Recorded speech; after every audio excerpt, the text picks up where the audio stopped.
Jadi tantangan bagi kita adalah bagaimana supaya masyarakatnya mengerti dengan layanan syariah. Tentunya dengan literasi tentang syariah itu perlu lebih diperbanyak. Lebih ditekankan. Terutama ke anak-anak muda. Iya, terutama Gen Z ya Pak saat ini. Gen Z.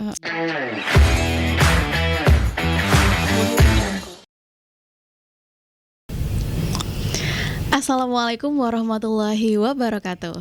Halo Sobat Zakat dimanapun berada, selamat datang di podcast Basnas Provinsi Sumatera Selatan.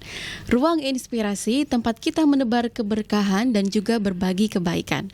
Bersama saya, Elia Anggraini, kita akan membahas dan berbincang santai seputar zakat, infak, dan sedekah, khususnya bersama Basnas Provinsi Sumatera Selatan. Nah, hari ini Sobat Zakat, kita akan membahas tema yang sangat spesial dan juga sangat relevan, yaitu konsep syariah di bank syariah. Nah, di tengah meningkatkan kesadaran masyarakat terhadap keuangan yang halal dan berkah, peran bank syariah menjadi semakin strategis.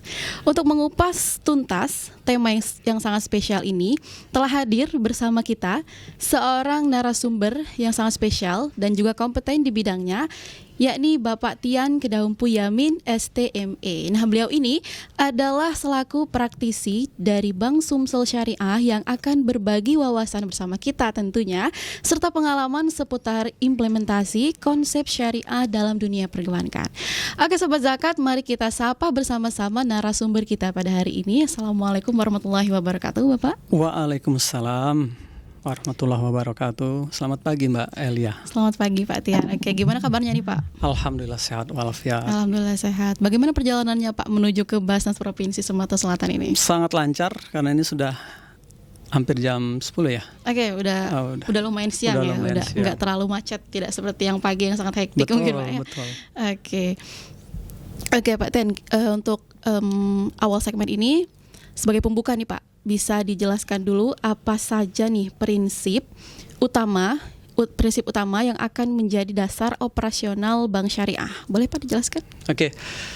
Jadi untuk penjelasan ini, pertama bank syariah itu adalah didirikan atas Undang-Undang Perbankan Syariah nomor 21 tahun 2008, di mana bank syariah itu adalah bank yang menerapkan prinsip-prinsip syariah pada pengelolaan keuangannya atau pengelolaan operasionalnya.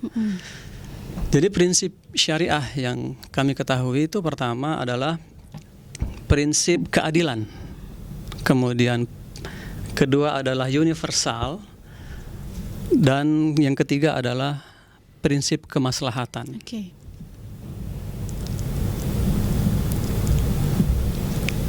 Oke, ada 3 prinsip mungkin tadi ya Pak ya? Betul. Oke, nah lalu Pak, apa itu akad syariah? Nah, boleh dijelaskan jenis-jenis akad yang umum digunakan di bank syariah seperti mubarohah, mudarobah, dan musyaharah ya Pak? Musyarakah, oke, silakan Pak.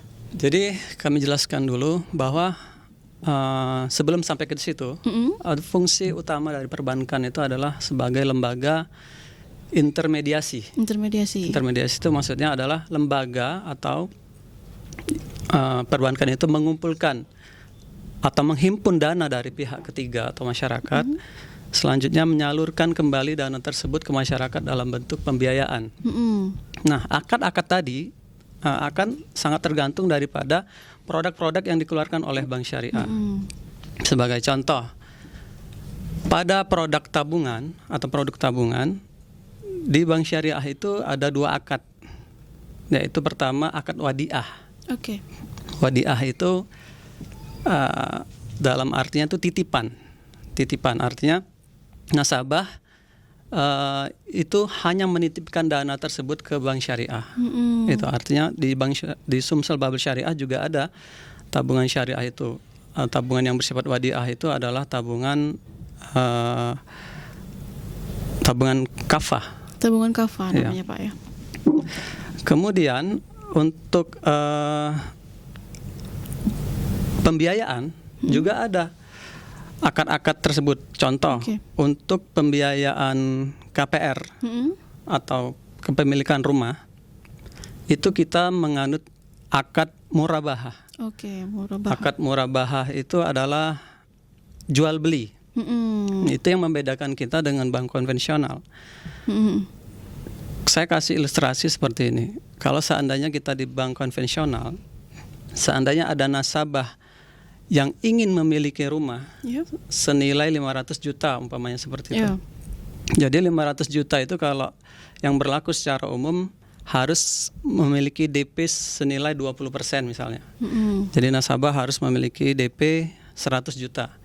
Jadi nasabah akan mengajukan pembiayaan atau pinjaman kalau di konvensional itu sebesar plafonnya 400 juta.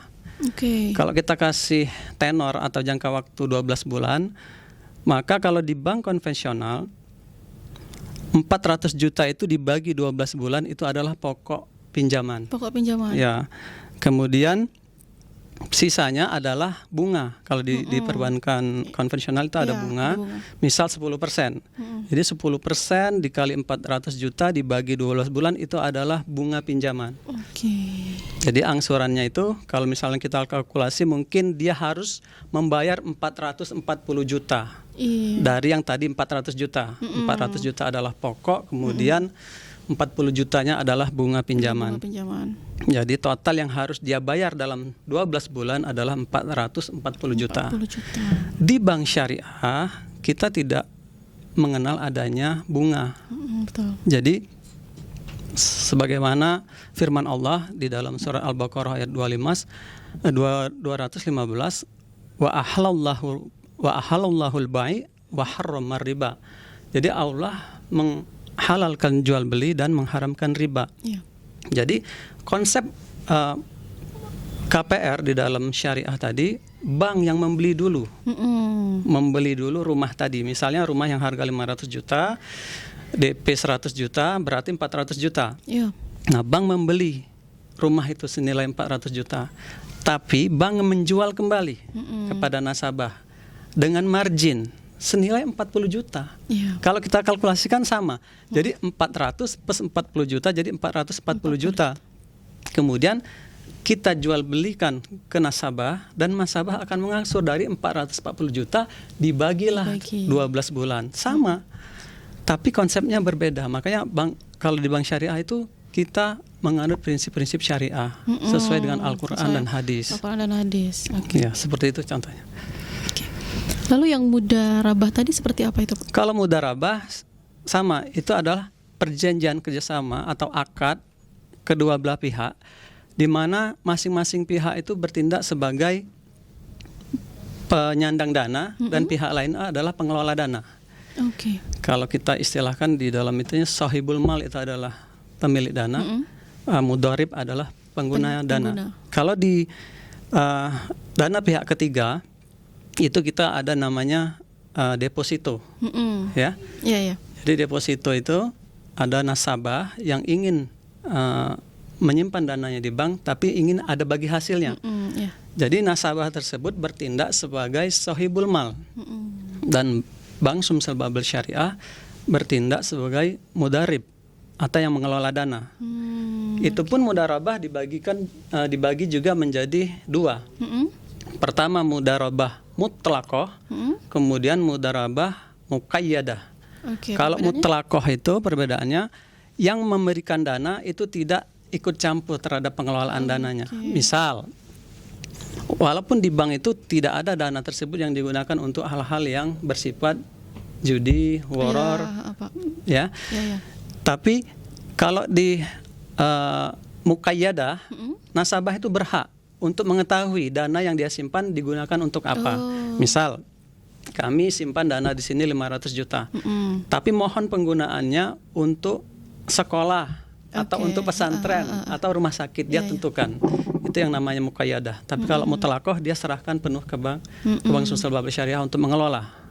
Jadi tinggal nasabah yang memilih ya mungkin. Betul. Untuk metode mau yang mana gitu ya. Betul. Nah, dia dapat dari situ ada namanya nisbah bagi hasil, persentase.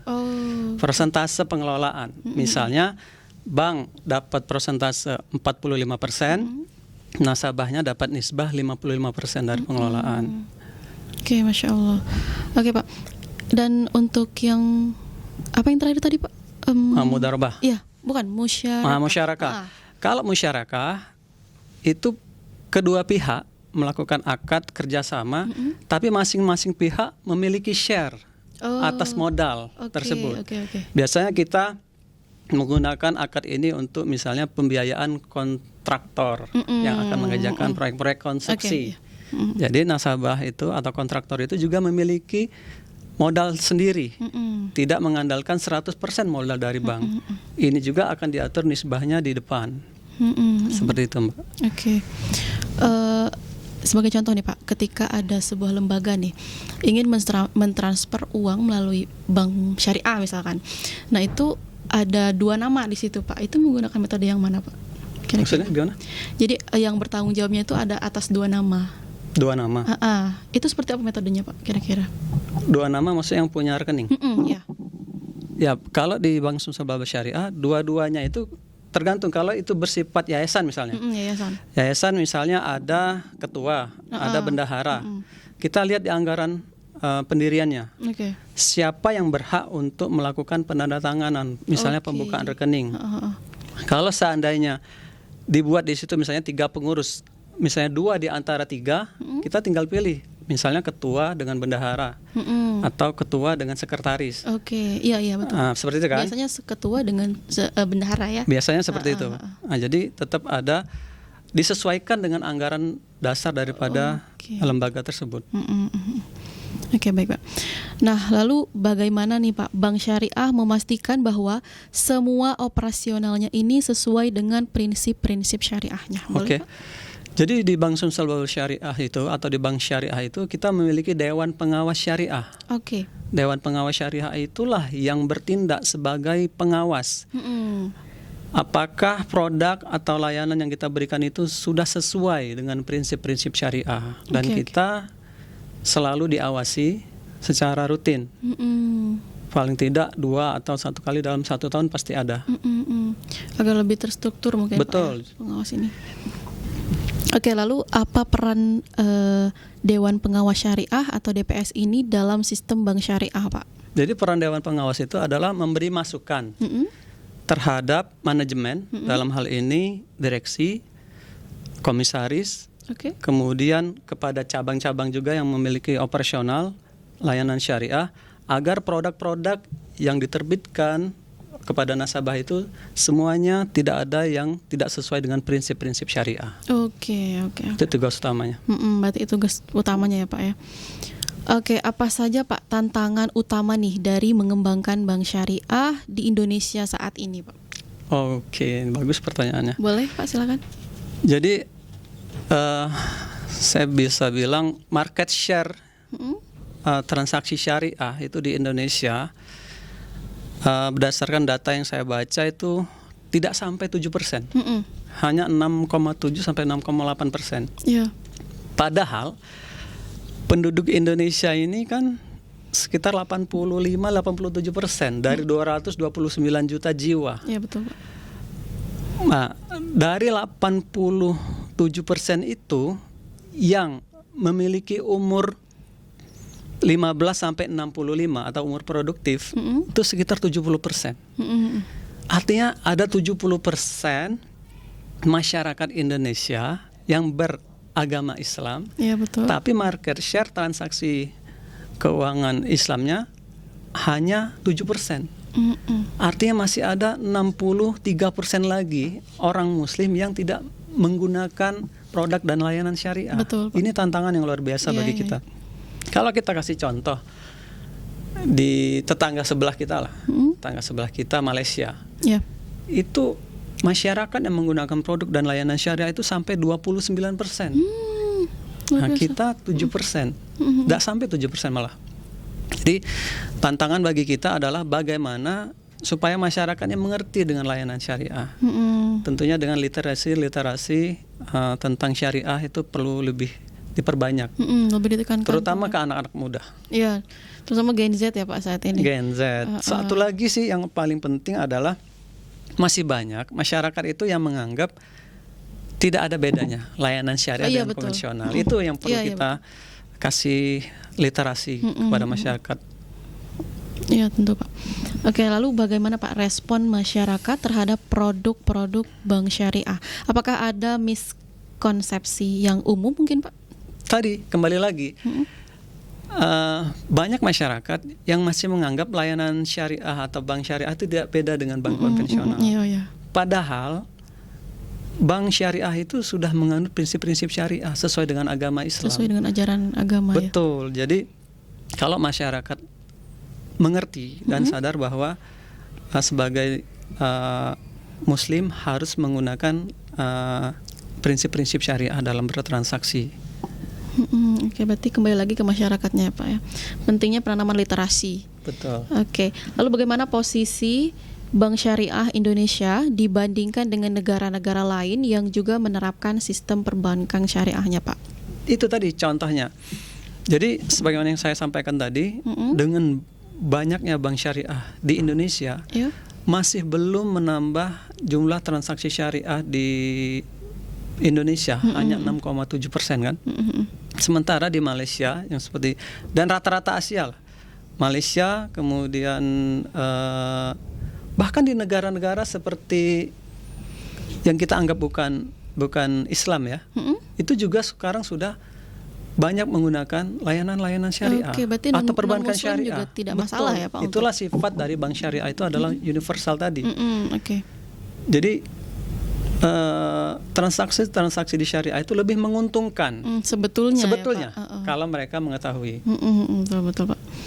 Nah, ini lalu apa yang sebaiknya diketahui oleh masyarakat awam tentang bank syariah ini Pak? Boleh dijelaskan Pak? Ya, jadi masyarakat nih harus memahami bahwa dengan potensi yang dimiliki masyarakat saat ini, yaitu masyarakat Muslim contohnya yang seperti saya bilang tadi ada 87% dari 229 juta jiwa, mereka harusnya memahami bahwa ada bank syariah di Indonesia yang harusnya menjadi pilihan utama dalam hal mereka bertransaksi. Iya, betul. Nah, tugas istilahnya tugas kami ya, tugas insan-insan syariah itu adalah meliterasi lebih banyak lagi kepada masyarakat agar mereka memahami dan akhirnya menggunakan produk-produk dan layanan syariah. Ditingkatkan lagi syiarnya mungkin Pak. Betul. Melalui Itulah. podcast ini mungkin insya Allah ya Pak. Podcast ini luar biasa ya. Podcast ini menurut kami menjadi inspirasi ya. Bisa dibilang strategi juga ya Pak. Inspirasi bagi kami dan mungkin kita juga pengen buka podcast semacam ini ya. Berarti sangat menginspirasi tentunya Pak. Agar kita bisa meliterasi masyarakat kapan saja kita mau. Iya, betul. Karena kan saat ini terutama pada perkembangan teknologi ya Pak, yang sangat pesat. Tentunya kita bisa mengikuti perkembangan zaman. Nah, terutama kan sekarang lagi viral nih podcast yang seperti ini mungkin. Nah, jadi kami juga merupakan syiar dakwah kami juga Pak di sini melalui podcast. Benar. Alhamdulillah. Nah, apa harapan dari Bapak mungkin khususnya terhadap perkembangan bank syariah di masa depan nih Pak? Ya, harapannya pastinya market share syariah ini harus bertambah. Harus bertambah. Tidak di bawah 7% terus. Tapi ini sekaligus menjadi PR. Menjadi PR bagi insan-insan bank syariah agar lebih meliterasi daripada masyarakat atau nasabahnya. Bahwa produk syariah itu justru kalau digunakan lebih unggul. Betul. Dari produk layanan lainnya. Lebih menguntungkan ya Pak. Lebih menguntungkan, betul. Itulah kurang literasi tadi dan insya Allah meningkatkan literasi melalui berbagai media ya Pak. Iya. Nah kita Sobat Zakat kita sambil live TikTok ya. Nah ini udah ada pertanyaan nih Pak. Katanya Pak gimana kalau pembiayaan haji, ada gak Pak minimal DP-nya berapa? Nah itu gimana Pak? Pembiayaan haji ya? Ya. Jadi gini, kita itu di Bank Sumsel Bubble Syariah ada namanya pembiayaan multiguna sebetulnya. Multiguna, Jadi multiguna itu kan bisa digunakan untuk usaha, bisa digunakan untuk misalnya anak mau sekolah, dan juga bisa digunakan untuk pergi haji. Asalkan nasabah tersebut atau masyarakat tersebut memenuhi ketentuan. Misal dia memiliki pendapatan tetap. Pekerjaan lah seperti itu. Jadi kita bisa melihat dari salarinya atau pendapatannya kira-kira dengan jangka waktu yang kita tentukan, itu angsurannya bisa tercover daripada salary yang dia miliki. Oke, gitu. ya. Jadi dimungkinkan itu. Jadi dilihat juga dari pekerjaannya mungkin Pak. Tapi harus tetap tadi apa pekerjaannya agar bisa dilihat mungkin oleh banknya Pak. Iya, ya. Oke. Nah, lalu yang terakhir nih Pak, bagaimana peran generasi muda dalam mendorong literasi dan penggunaan jasa di perbankan syariah ini Pak? Seperti apa itu? Oh ya. Jadi kembali ke pertanyaan ini. Justru kami Bank Sumsel Babel Syariah mendorong generasi muda untuk lebih dini menggunakan produk-produk dan layanan syariah. Oke. Di Bank Sumsel Babel Syariah itu kita memiliki produk Tasbih Udin namanya. Oh, Tasbih Udin. Tasbih Udin itu tabungan siap beribadah haji untuk usia dini. Oke. Walaupun kita tahu bahwa misal pendaftaran haji itu baru bisa di umur 12 tahun kita tahu. Tapi bukan berarti dari kecil atau dari bayi itu tidak bisa memiliki tabungan siap beribadah haji. Justru Bank Sumsel Babel Syariah melihat peluang ini karena kita tahu kan daftar tunggu atau waktu tunggu itu sampai sekarang ini lama, ya? 26 tahun. Iya. Jadi kami mendorong anak-anak yang mulai dari kecil asal dia memiliki kartu keluarga, ya. Dia bisa memiliki produk tabungan Tasbih Udin itu, tabungan haji usia dini. Jadi kita mendorong dari kecil mereka menabung, ya. Kemudian sampai waktunya tabungan tersebut kan selama 12 tahun pastilah bertambah. Nah, pada saatnya kita dapat mencapai kuota atau mencapai untuk setoran awal haji itu supaya dapat kuota itu 25 juta kan? Iya, betul Pak. Nah, jadi kita mendorong anak-anak mulai dari baru lahir lah boleh dikatakan seperti ya, untuk bisa menggunakan produk dan layanan Bank Sumsel Babel Syariah. Contoh yang tadi Tasbih Udin. Oke, Tasbih Udin. Sebuah metode ya Pak yang luar biasa untuk generasi muda nih. Apalagi mungkin saat ini dari berbagai bank syariah itu sudah secara mobile ya Pak ya. Oh, luar bisa biasa. Diupdate lebih mudah menggunakan smartphone mungkin. Luar biasa perkembangannya. Nah, ini kita kembali ke TikTok lagi nih Pak. Ada pertanyaan lagi. Kalau buka rekening di Bank Sumsel Babel, apakah bisa dilakukan secara online nih Pak? Gimana? Sekarang kita bisa. Oke. Sekarang kita bisa. Boleh dijelaskan Pak bagaimana caranya? Ya, kita bisa customer onboarding namanya. Oke, seperti COB. Jadi mereka membuka aplikasi di layanan mobile banking Bank Sumsel Babel, kemudian mereka mengisi dulu data di situ, mengisi data, kemudian data tersebut nanti dicocokkan pada saat mereka menerbitkan buku di bank. Jadi mereka tidak perlu antri lagi di bank. Tidak perlu datang ke teller tidak langsung. Tidak perlu lagi datang ke teller. Berarti cukup akses melalui HP saja. Iya, betul. Tinggal mendownload aplikasinya. Betul. Bisa sudah diakses. Oke, Sobat Zakat sekalian, luar biasa sekali penjelasan yang sangat mencerahkan. Oke, kita juga punya website nih di Sumsel Babel, di sumsel.basnas.go.id atau berkahzakat.id. Nah, jangan lupa teman-teman untuk senantiasa menunaikan zakatnya melalui link tersebut ya. Nah, luar biasa sekali ya Sobat Zakat penjelasan hari ini yang sangat mencerahkan bersama narasumber kita pada hari ini yang sangat luar biasa sekali. Terima kasih juga atas waktunya Pak Tian. Terima kasih sama-sama sudah Mbak Elia. Hadir dalam podcast kami pada hari ini. Semoga menjadi ladang berkah barokah dan juga insya Allah menjadi syiar bagi Bank Syariah. Amin, ya Allah. Oke, semoga obrolan kita bisa memberikan pemahaman baru nih kepada masyarakat tentang pentingnya memilih sistem keuangan yang halal dan berkah melalui Bank Syariah.